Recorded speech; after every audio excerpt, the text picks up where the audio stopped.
Hey WhatsApp, this is Shiny. আজকে সকালে উঠে আমি রেডি হয়ে পড়তে যাচ্ছিলাম, আর আজকে আমার সাথে এও জয়েন করলো পড়তে যাওয়ার জন্য।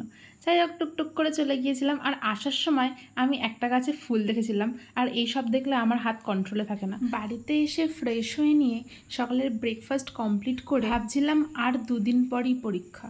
সেই ভাবতে ভাবতে একটু আঁসু বাহিয়ে নিয়ে আর কি করব, পড়তেই বসি।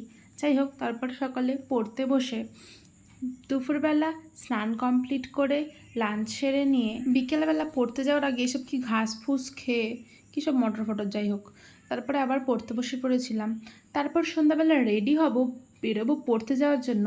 আর রেডি হয়ে দেখি বাইরে ঝমঝম করে বৃষ্টি নেমে গেছে। তো তাই জন্য কিছুক্ষণ ওয়েট করার পর বৃষ্টি কমে গেলে আমি চলে এলাম ফাইনালি পড়তে। এসে ফ্রেশ হয়ে আবার পড়তে বসে বললাম। আজকের ভিডিওটা এই পর্যন্তই। ভালো লাগলে লাইক অ্যান্ড সাবস্ক্রাইব করে দিও। টাটা।